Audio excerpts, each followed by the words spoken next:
Hi everyone, welcome to episode 89 of the XS Noize Podcast. I'm Mark Millar. Thanks for listening.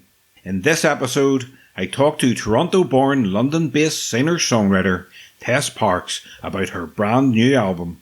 If you missed the previous episode, I spoke to radio presenter and Inspiral Carpets icon Clint Boone. I had these cool keyboards that I'd bought. I'd never really learned how to play them, I just had them. And the Inspirals were one of many bands that came to me for a demo recording session. They wanted me to record some of the songs. I'd never heard of them at the time. And they came down and we did a session which I loved, very punky. They didn't have a keyboard player at the time. It was just guitar, noisy guitar music, shouty vocals. And I fell in love with it. And then they came back and did another recording session about probably a month afterwards. And at that point, I think I was going away on holiday with my girlfriend at the time.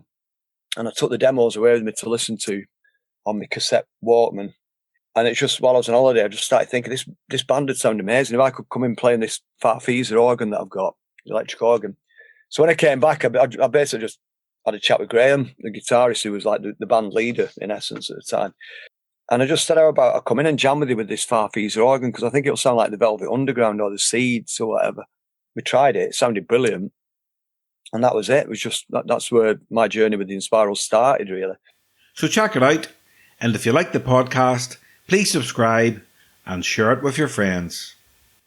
If you want up-to-date music news, album reviews and interviews, then check out our main website at xsnoize.com. You can also follow us on Twitter, Facebook and Instagram.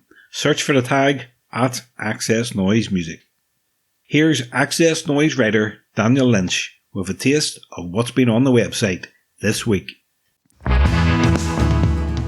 In the reviews section, Michael Barron has been listening to Come On You Know, the new album from Liam Gallagher. Michael says on the album, Gallagher has changed things up from his earlier solo work that was more reminiscent of Oasis material.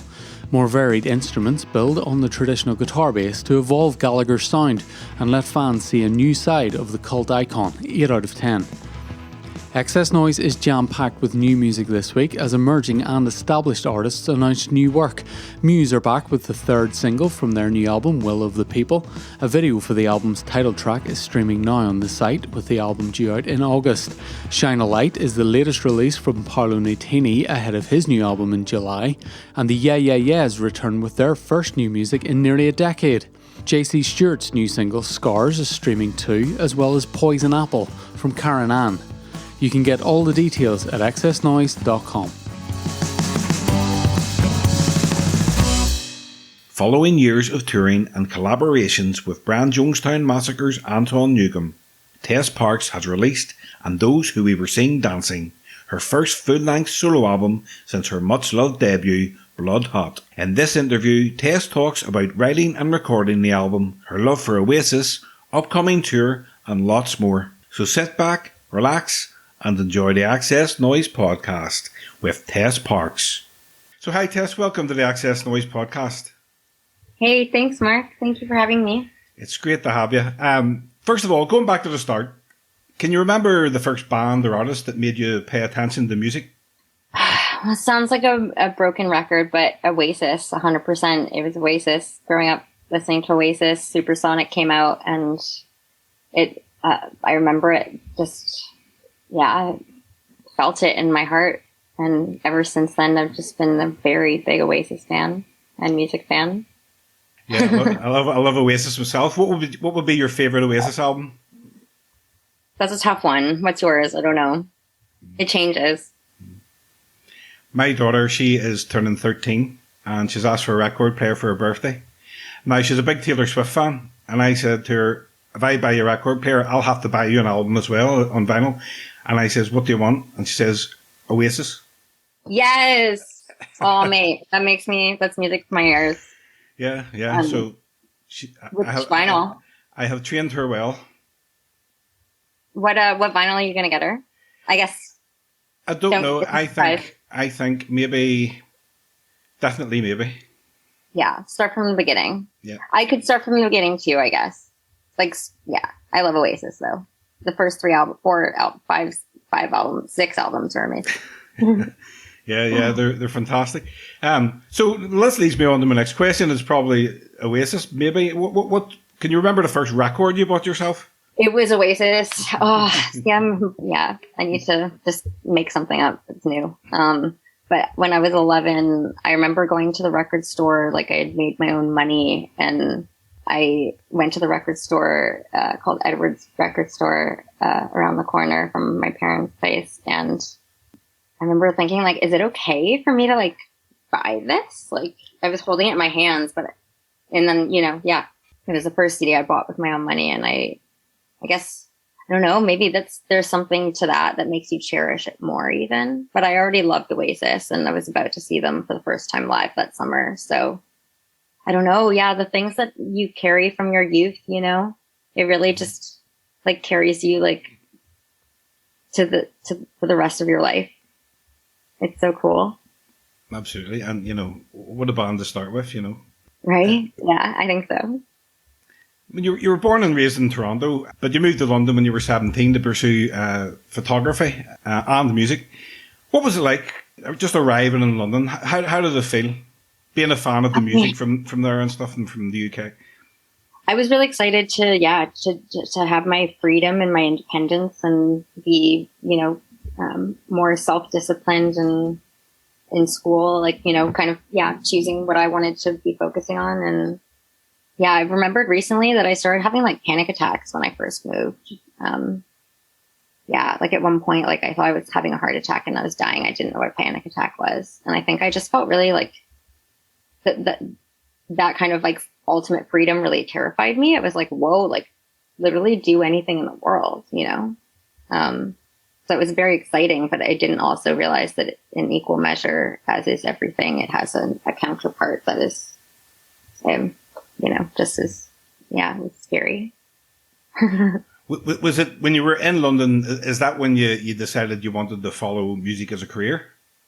Yeah. I mean, so after the first year, I kind of was just like, I'll go take pictures and make music in the outside world and not get graded on it. Or I've always been really against like any sort of rating or like, and maybe it does like help certain people like push themselves further. Like, oh, like I gotta fail, I'm gonna try harder. But for me, it actually just is very discouraging and horrible, and it would just make me give up. So yeah, I think especially when you're an artist, it should be like, go experience the world. And, I'm glad that I did that. And I played a lot of shows to no one starting out. But yeah, it was all part of it, for sure. And being an Oasis fan, you signed to Alan McGee's record label, 359 Records. What was that like? Alan McGee's a legend as well, obviously. I know. Yeah. Yeah.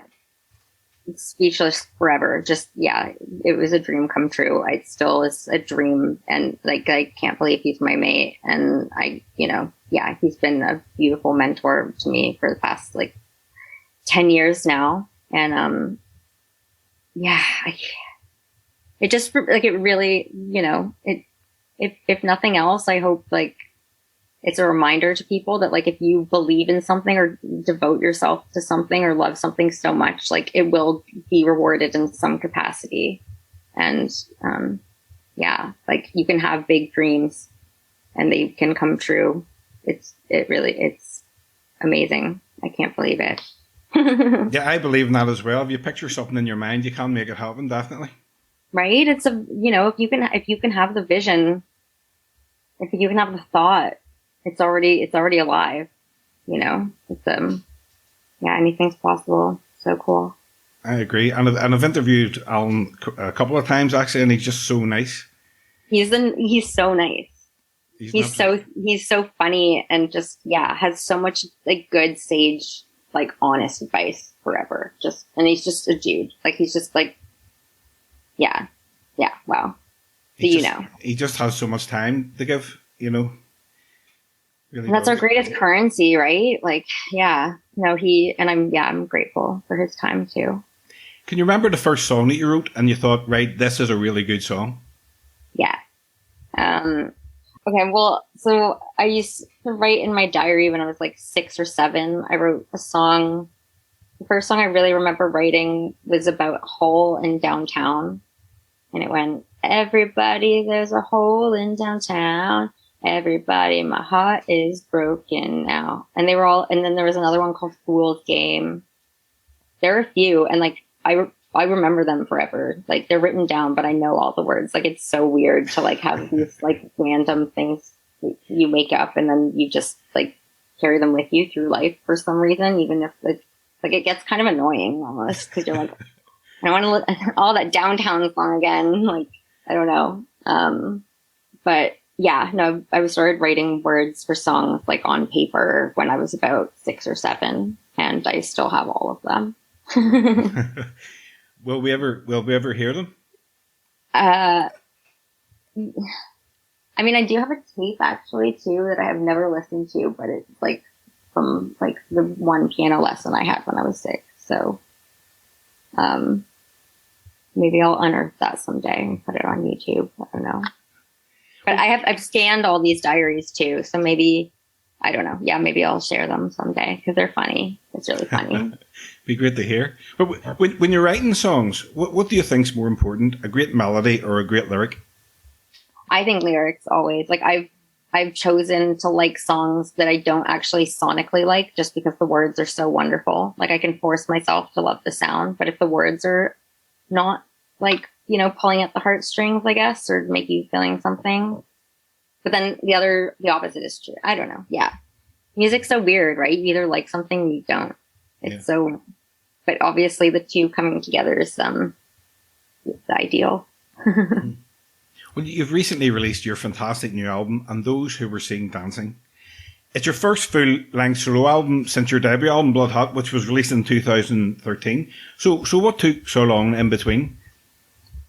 Well, so Blood Hot came out in November 2013, and then I met Anton in February 2014, and then started working with him in February 2014, and then we finished an album in September 2014, and then I was on tour in between that, promoting like by myself, like with various other bands. I was playing solo with Black Market Karma on tour, and I mean, yeah, just playing like all the psych fests and stuff on my own, and yeah, just wherever. And then the first Anton album came out in June 2015. We ended up touring, and then ended up writing more songs for BGM, and 2 albums and an EP I collaborated on, and then we wrote another album. I don't know. Yeah, a lot. Just time went by. I don't know how,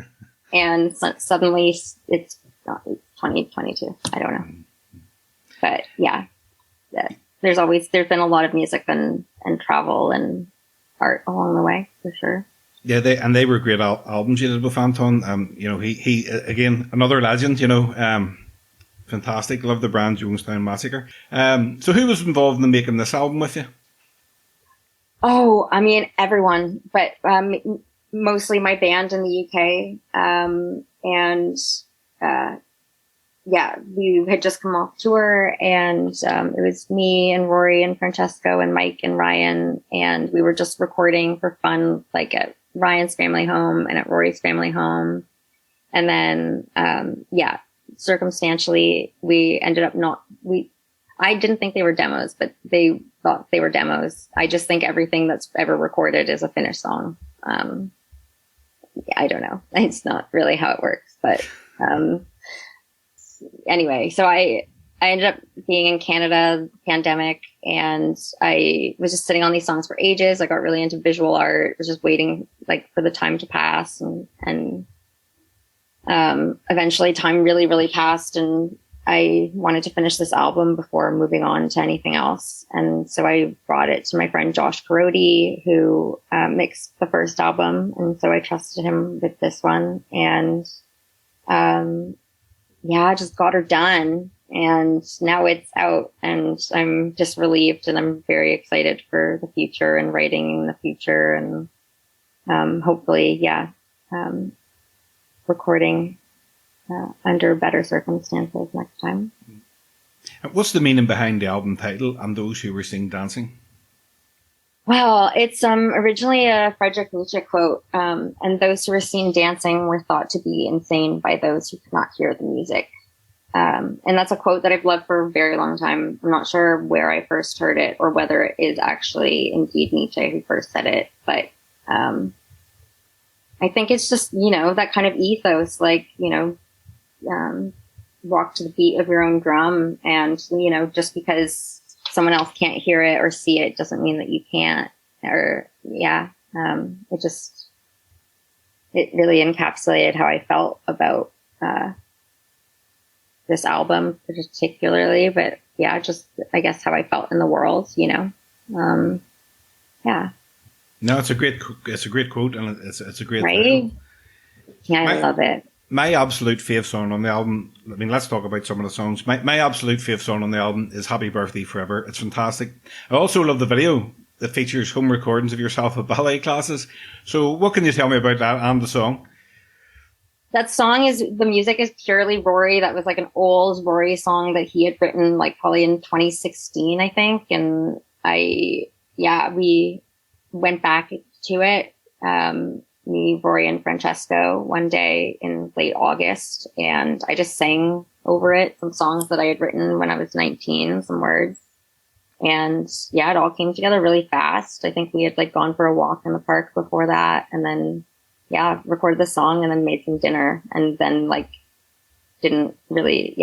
was August 2019, and somehow it's like out in the world. And then the video, I think I had just been like conceptualizing this album for so long in my head, because it was always inevitable that I was going to make another album that I felt was, more in my control. And, the video was like kind of a last minute, like, oh wow. Okay. Yeah. The album's actually coming out, and, don't have a video yet, but I had these videos, obviously, like, I knew that we had them, and I just thought it would work. I don't know. Yeah, I'm really, really grateful that my family had a video camera. That's not common, right? I mean, it is now, but I'm really grateful that I have that stuff. Well, the videos for all the singles are quite good, but especially Breakfast at Tiffany's. What's the English breakfast mask all about? Honestly, like, your guess is as good as mine. It's messed up, right? I don't know. I really, they're missing, like hash browns or like any sort of potato. So yeah, masks are, they're crap. Sorry, very, very surreal video. Yeah, again, very last minute, and just, I don't know, just like going with like the flow of life. My friend was in town, and he is a great photographer, videographer, director, and just last minute got some friends together, bought 5 of these hideous masks, and just people like seeing images and music together. So how to make music videos these days, I don't know. No, it's great. It was fun. It was a really fun day. Looked like it, definitely. Yeah. The song "Do You Pray," it's a mix of 2 traditional songs, My Bonnie Lies Over the Ocean and When the Saints Go Marching In. So why did you choose to mix those 2 songs together? To be honest, it's again like that kind of thing that's very spontaneous, and just like you just do it, and before you realize it's over, like it's something that it like came to me, and then it went.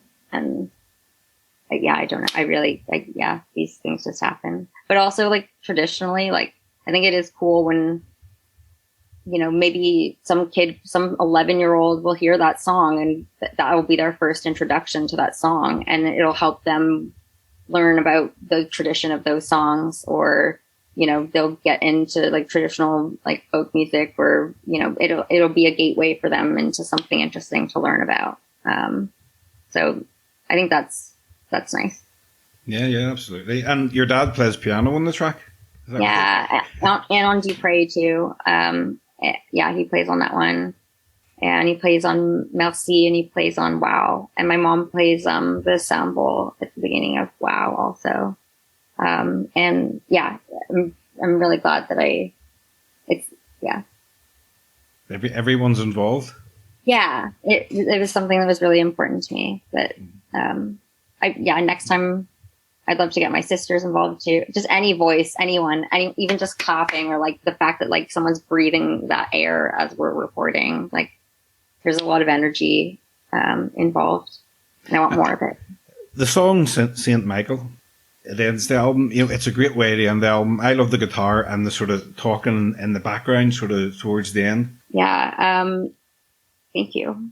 Saint Michael was the last song, or no, I guess Brexit was the last song written for the album, but Saint Michael was the song that was written like more recently that ended up on the album. And again, just stream of consciousness, like 3-minute short poem that I wrote in the van before I was going to get out of the van to like get something to eat in like a parking lot. And we were parked like long way away from St. Michael's Mount in France. So yeah, I don't know. Yeah, it's cool when these like little moments happen and you just like grasp them, and then somehow they, turn into me having a conversation with you about how you like the song. Like that's just really nice. What song on the album do you feel most connected to? I don't know. They're all, very much a general connection, very strong bond. Yeah. Is there a particular subject or theme that you would like to write about that you haven't got around to yet? Oh, that's interesting. I feel like it'll happen naturally, as it does. And I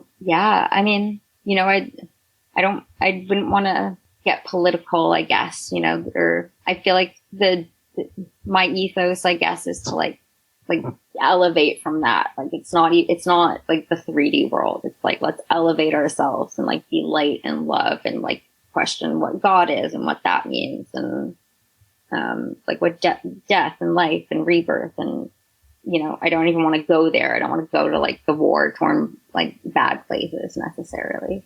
So I think, moving forward, I'd really just like to keep on like questioning reality and like being some sort of soundtrack for people's existential crises also.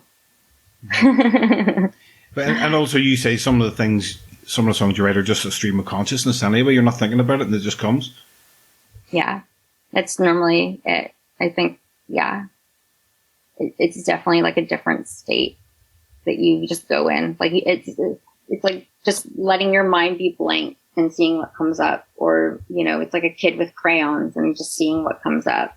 I like letting myself go there more often than not, because it feels good to be in that place. And then sometimes you go through phases of not writing at all. And I don't know. Is equally like, you need time to rest and time to think, and also just like live life and live experience. You can't write all the time necessarily. I mean, you can, you feel inspired, but it's also okay not to be inspired also, I realize. When does songs or ideas come to you? Could you be just walking down the street or doing the washing and an idea will just come? Yeah. Literally anything, anywhere. Yeah. Walking down the street a lot within movement, walking on a train, on a plane, in a car. Any sort of movement. Beautiful. But a lot of thoughts will come to me when I'm walking, and I'll make a note for sure. And then like transcribe it later. I checked on Spotify, and your most streamed song on Spotify is Some Days from Blood Hot. Why do you think that is? Why do you think it's sort of stuck with people, that song? I don't know. It's so nice. I don't know. Yeah. Because Alan McGee put it out. He's a legend. Nothing to do with me. Everything has been a bonus since then. I really can't say. I'm very grateful. Will you embark on a tour of the UK and Europe in August? Are you looking forward to getting out there and playing live?